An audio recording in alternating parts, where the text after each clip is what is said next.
Is there somebody who wants to ask a question to one of them? Yes. Okay. Yeah, I would like to say something. Oh, my name is Jose. Yeah, that's it. Well, I would not really like to add something, but rather emphasize something, because what I heard is that art. Well, I want to emphasize that bringing in other types of knowledge into academia is really a good thing, I think, because in a way it stands for bringing in something else, which is not theory. And we talked about emotion and things like that, and I think that that's the special part about it, that when you bring it in, it challenges theory or the academia automatically. So, because you're confronted with the world and with other parts of knowledge, which are also knowledge, which are very often undermined. So, I just wanted to emphasize that by saying bringing in the world into academia is really a good thing. Yeah. Yes. Do you all agree? Yes. Well, I don't.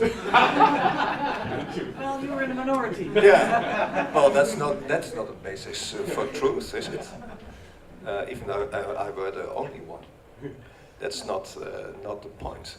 I had throat cancer, and I'm very happy to have been treated by a medicine who can show a diploma and was raised in a tradition that at least this cancer has been cured.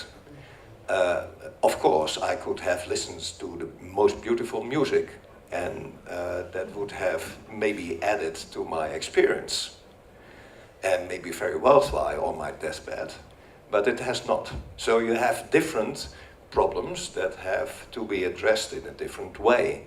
Of course, it's very good to have a situation where you get an experience of many experiences people in traditions have.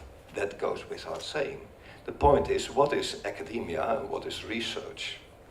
So I think research has a definite discipline, and the discipline can be found, as I said earlier, in all traditions, all bigger, larger traditions that have been seen from China to Australia, to Islam, to Christianity, to what have you. So it's not about decolonizing, it's empowering other voices and have other voices speak to you.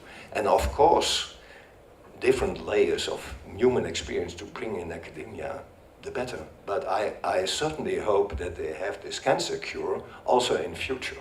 So it should not diminish this other capacity that you need. So in that sense, I don't agree. May I also disagree with you? Of course. Well, I'll come back to you, but like for example, we have in Africa, we have philosophers who are never recognized because they have not written anything. Because in the academia, they have not written, so they are not philosophers. Yeah. Like my brother Lamin, the griot, yes, the man, he's a philosopher. In Africa, we consider him a philosopher. But who determines who is a philosopher and not? So that brings me to the question of who determines the ranking. And if it is done here from the West, from certain people who are in certain areas who have certain criteria, then they are closing out other people who have other different way of looking at things. So, or you want to first? Yeah, because in the research and development department of the pharmacy, they do experiments and they fail.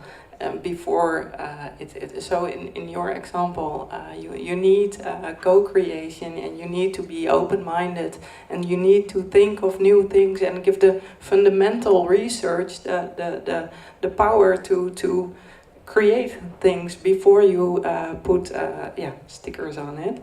So I'm very, I do agree with your comment that it is good to have other things in academia, and I think it already exists, but we don't see it yet, or we haven't named it or something like that, and that with the term decolonization you are searching for a term to point out the transition that is going on, and I don't think we can't agree with this term. That yeah. You want to say something? Yeah, of course. There's no there in points who decide what is knowledge. Everyone is, of course, when someone is embedded in one tradition and recognizes the philosopher who also cures people, he or she is of course free to use that kind of tradition. I'm not saying that tradition should be abolished.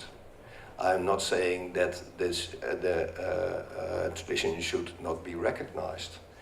But what I'm saying is that in certain cases there are some facts that you can establish that some things and some cures may or may not work. And to discover that, you need research, and this research has to develop a tradition, and the tradition is called in many cultures it's called a university with a defined discipline, and there's nothing wrong with it. On the contrary, it's very good that it's there. It's very good that people are free to develop their research. So it's not diminishing in any case, in any sense, the value of other traditions or other means of life. That's not what I'm saying. Clear. Other questions? I think, let me, you want to react? Is it very quick? Yeah, I will make it very quick. I just wanted to say that you were talking about something completely different, because I was not saying that we should abolish medicine, but if we take that example and you go to the doctor with a depression, for example, and the doctor can only think materialistic, which is a very reduction of how they think, but he also in medicine you have to develop and you want to go forward, and for that you also have to keep account, you have to notice the world, and that could be through art. So I don't think what you said is correct. You made a point, thank you. Yeah. Yes. To react on both. Look, if you come with an alternative paradigm, you need a model like in science, because you have to be able to verify what you're doing, and you have to say, well, this is right or this is wrong. And if you can cure someone just by chance, even Aristotle in the old Greek time already said something about this. You have techne, yeah, like science, and you have practice. When you heal someone by practice, it can be successful, but you don't have a verification model. So in science, from the Greek to today, we are busy with a theory of knowledge. Right? Philosophers are busy with developing a theory of knowledge, and the theory of knowledge must be such that when I do an experiment and you do an experiment, we have checks. We can say on these bases we come to the same results. But if you have different bases and whatever, and you cannot come to a common ground to verify something, you're lost. So you, of course, you can cure someone by chance. It happens in Chinese medicine or in alternative medicine. People suddenly are cured from cancer. It happens. Nobody says it doesn't happen, but you have no verification model. Okay, that's clear. It brings me to a new knowledge, yeah? Thinking about decolonization of knowledge. Most of the knowledge, we are in the colonial time. They were colonized knowledge. So when we say decolonization of knowledge, that means the institutions are already colonized. That's why we need to decolonize them. So if I hear verifying and all this, so it brings me to the topic of, is this really possible to decolonize knowledge? You want to say something? Okay. She's telling me that time, I asked you guys African time, no African time, and you guys went out and you were spending time. Okay. Is it possible to decolonize knowledge? We should try.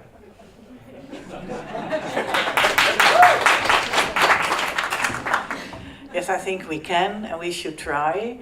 And also to get away from a one-dimensional view on what actually academia or science is. And I think we need art for that. I'm the only dissenter then here. I hope that academia will be a free space for all curious people of all walks of life and all traditions. A free space that sharpens the mind, that is critical about their own situation, that is creative on future developments, and that empowers people to speak their minds and to be passionate about research. What creativity, that is in itself also a creative process, mind you. It's not the case that scientists, historians, and all disciplines within academia can do without creativity. You need creativity. And the most creative people are artists. Of course, then they have to add something if they are included in an initiative which I very much welcome, like this one. But you have to keep your critical faculties as a human being. And I think that is key to any research discipline and any tradition that has the name and deserves the name of academia. The question now was the decolonization. Is it possible? Is that was the question? Yeah. Sorry. Of knowledge. Of knowledge. Of knowledge. Yeah. Sorry.